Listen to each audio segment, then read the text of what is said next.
alta, ¿o no es así? También nos acompaña José Luis Tapia, economista. Gracias por la invitación. Presidente de Libre Empresa. Sí, ¿verdad? Instituto de Libre Empresa, sí, correcto. ¿Qué opina? Bien, bueno, le están dando mucho cámaras, luces a una señorita que debería cumplir con la pena que se le ha impuesto, ¿no? Tiene una captura ahí pendiente y sin embargo la van a poner heroína dentro de unos pocos meses. O sea, cuando empiece la efervescencia electoral y el señor Noblecía, que es uno de los candidatos que ha defendido bastante bien a la señora, la ha elevado a un nivel de que ya la atención pública o es o ella o él, ¿no? Bueno, su opinión, señor José Luis. Bien, el tema este del oro, que ha movido toda la agenda aquí, porque ahora está a $4.380 la onza, que viene a ser un gramito de oro, es $150, un gramito chiquito, son como más de 300, 400 soles. Entonces, imagínate la rentabilidad que es lo que mueve a estas economías, ¿no? Ahora bien, esto no es nada comparado a los 20.000 millones de dólares que dice mover el oro como exportación ilegal, legal en la economía. 20.000 millones es algo que yo me he quedado pensando si será verdad, pero eso lo dijo una persona conocedora del tema minero, ¿no? En el fondo el asunto este es porque hay una pelea, que yo lo veo así como economista, una pelea por la propiedad del recurso.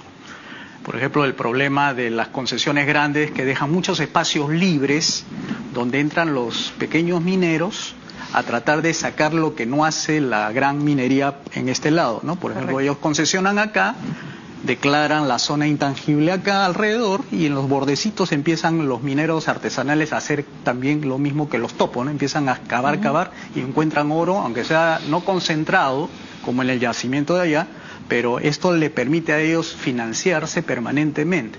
Y el Reinfo lo que trata de hacer es darle la legalidad a estas personas que están aquí como los topitos para negociar con el gran minero que está ahí al medio. Lo que ellos quieren es legalizarse para hacer las transacciones como cualquier otra persona y no ser considerados como elementos ilegales, no perseguibles, incluso le confiscan toda su maquinaria y equipo. Entonces ellos no quieren sufrir esa interdicción, digamos, de la policía.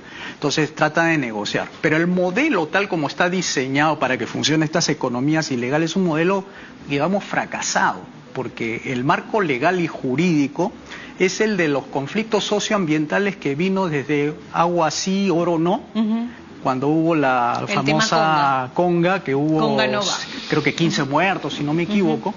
Si tú le sumas todos los muertos que ha tenido este marco jurídico, son más de 200, es lo que dice la Defensoría del Pueblo, 200 muertos con este marco legal de las concesiones estatales. Entonces nosotros en el Instituto estamos proponiendo modificar el artículo 6.6, que significa que los recursos renovables y no renovables, que ahora son de propiedad del Estado, pase a ser de propiedad privada. ¿Esto qué implica? Implica que las comunidades que descubran debajo de sus pies oro serían legítimos dueños. Ahora no es así, porque el que descubre oro, descubre petróleo, descubre gas, es del Estado, hasta le puede expropiar y sacarlo de ese lugar. Pero en el modelo este que se está proponiendo es totalmente distinto, porque ahí la negociación sería entre la empresa minera y los dueños de ese mineral que lo han descubierto. O sea, la finalidad es excluir al Estado de esa dinámica para que sientan las comunidades, personas, agricultores, que lo que han encontrado es de él y pueden ellos hacerse ricos, como se dice, de la noche a la mañana, y no sentir que están excluidos en el proceso, porque la intermediación del dinero que gana entre el Estado y la empresa minera pasa por un canon, y ese canon es el impuesto que le cobra a las empresas mineras. ¿Y qué ha perdido legitimidad? Porque no son 15.000 millones anuales en costos de seguridad, que implica que los negocios gastan en rejas, cámaras, videos, guardianes, las cuadras, o el cierre de sus negocios y su cupo que paga. No cierran los negocios, normalmente no cierran y tienen que pagar porque esos negocios viven del día a día. Cierran y se le va toda la economía familiar, entonces pagan y eso se traslada a los precios. O sea, no es una cosa de los bodegueros. Eso el consumidor final cuando compra una galletita, ahí está incluido el costo de esa seguridad que le digamos inevitable. Entonces la economía esta de la seguridad es muy alta, es como cerca de 20.000 millones de soles. soles que se gasta en algo que se pudiera haber invertido en máquinas, equipo, innovación, en salud, educación, todo eso se gasta solamente en seguridad, ¿no? Por supuesto, la inteligencia dicen que es la solución. Que el tema de Petroperú ya de una vez resuelva, porque van a liberar muchos recursos que antes se daban ahí, ¿no? Hasta ahora del 2022 a la fecha son 17.000 millones de soles que se han gastado en esa empresa. Que se pueden invertir mejor en seguridad. Y ahora podemos liberarnos de esa carga y dedicar los recursos a dotarle más presupuesto a la policía, ¿no? Pero hay temor, ¿no?, en el Ejecutivo de cerrar las puertas por ahí, cerrar el caño. El principal, creo, ahí, la causa para ir un poquito ahí a ese lado, es el sistema político que no está funcionando, y eso se va a ver reflejado en la fiscalía, donde todos se trompean, en la policía todos se trompean, y así vas a encontrar, todo es un desmadre, una desorganización tremenda. Por eso la gente pide mano dura, quiere que los militares también estén presentes en las listas presidenciales, porque ve desorden, y el desorden es un reflejo de la mala organización política, y eso se debe a las malas leyes que tenemos en el Perú. Tenemos cerca de 32.000 leyes, de las cuales 20.000 no sirven. Desorganizan más a la sociedad, porque no le dan su correspondiente función. Cada uno debería tener su función propia, pero al gobierno le dan todas las funciones posibles para que organice la sociedad, cuando eso se hace solamente en economías tipo Venezuela, que desorganiza la sociedad cuanto más intrusivo es el Estado metido. Incluso los emprendedores tienen que estar ahí pidiendo permiso para emprender. Entonces eso se ve reflejado en esos trámites, burocracia. Entonces hay que retornar a lo que era un gobierno, lo que llamamos gobierno limitado, funciones de justicia, seguridad y obras públicas, y así se vivía bien, ¿ah? O sea, yo te hablo más o menos de Leguía, solamente había 4 ministerios, nada más, y no era desordenado, un país que tenía mucho comercio con Inglaterra. Ahora estamos viviendo en un país donde hay un Estado que ha crecido del 15% que era antes del PBI, ahora estamos cerca del 30%.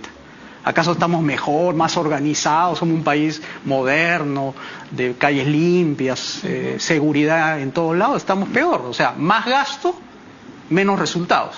Entonces eso hace replantear el tema político, ¿no? José Luis, ahora, todos queremos, ¿no?, más estabilidad en términos económicos, un crecimiento, por supuesto, de cara, ¿no?, al futuro, y como dice además nuestro reportero, que se vea reflejado en bienestar ciudadano, en bienestar social. Sí, necesitamos crecer por lo menos 5% para crear unos 400.000 empleos. 400.000 empleos, ¿por qué? Porque salen de los colegios más o menos 400.000 jóvenes que buscan trabajo y quieren inmediatamente trabajar.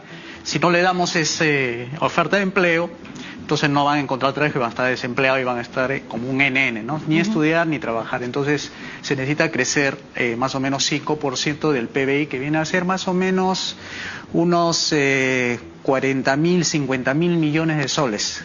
Ahora, ¿qué es lo que va a hacer crecer? La inversión. Pero la inversión no viene por gusto, va a venir cuando vea condiciones, donde vea estabilidad política y todo eso. Pero cuando ve un país donde se pelean todos contra todo, un presidente con Congreso, etcétera, se asusta. Más bien, voy a esperar un ratito para ver qué puede pasar después.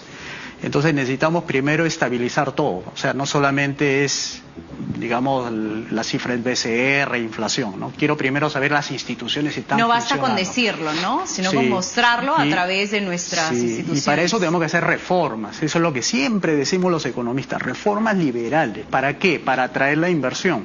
Y eso implica reformas políticas, lo que hablamos un ratito acá en el set. Reformas económicas, reforma educativa, salud, pensiones. ¿Para qué? Para darle ese motor del crecimiento y no tener que depender de los precios del cobre, precio del oro, sino depender de nuestra propia fuerza productiva, que son los emprendedores, sus pequeñas inversiones, la propia minería, el turismo, la agro, todo. Pero eso implica pues hacer un cambio que lo van a hacer ahora, tienen que hacerlo en abril. A partir de abril tienen que hacer los cambios estructurales, no coyunturales, porque acá los gobiernos siempre, como son de corto plazo, están pensando en un añito, tipo Boluarte, ¿no? Piensen que iba a gobernar un añito, entonces medidas muy chiquitas para lo que necesita el Perú, que son cambios drásticos de, por ejemplo, tamaño del Estado. O sea, tenemos 19 ministerios, tenemos que bajarle las funciones, no los números de ministerio.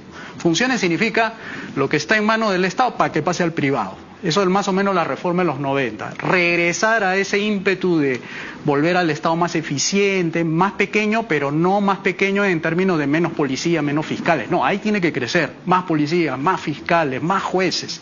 Y donde se debe disminuir, incluso y eliminar, es el tema de la educación, la salud, el deporte, la cultura. Eso se lo tienes que dejar al sector privado. Cuando haces esa reforma, ahí atraes la inversión privada y generas los empleos, y ahí los jóvenes encuentran empleo de manera inmediata. Los impuestos bajarían de 36 impuestos a uno solo. Con uno solo financias a ese Estado de solamente 7 ministerios, que te ve Justicia, Seguridad y Obras Públicas. Eso significa que el tarro de leche, que ahorita está a 4 soles, bajaría a 2 soles. O el kilo de arroz está a 3 soles 50, bajaría un sol 75. Una pensión que estás pagando en la universidad, 2.000 soles, pagaría 1.000. El agua, la luz, viene al recibo de 100 soles, costaría 50. El de la luz igual. Entonces tendrías a gente 50% más rica sin que le suba el sueldo.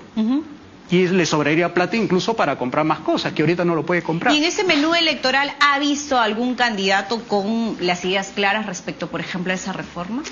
He escuchado dos.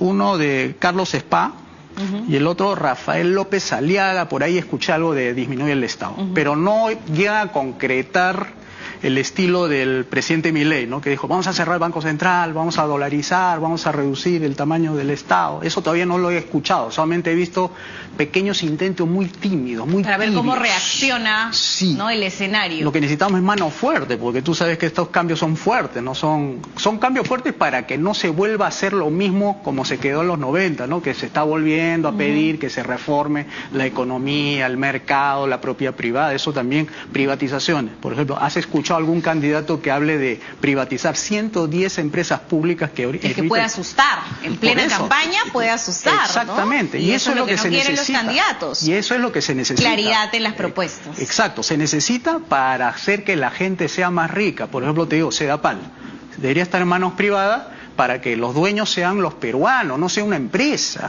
Los peruanos pueden gestionar a través de un contratista. Por ejemplo, yo me contrato un gerente, el directorio lo confirma y lo empieza a administrar. Genera utilidades y los dueños, que vienen a ser todos los peruanos, empiezan a recibir utilidades directamente a sus bolsillos. No como ahora es a las empresas. Igual el Petroperú, si es que pasa esta situación de privatizaciones al estilo popular, cada peruano deberá estar recibiendo una utilidad. Significa de que un peruano no solamente su ingreso es como empleado, sino que además tiene ingresos porque es dueño de Petroperú, dueño de Sedapal, dueño de Hidroandina, Entonces tienes un peruano que es capitalista porque tiene acciones por todos lados. Y ahí cada uno recibe sus 100 soles, 300 soles por utilidades que no le caería mal a un peruano recibir. A un peruano cualquiera, no estoy hablando de los que tienen plata, cualquiera, los 18 millones, 30 millones de peruanos.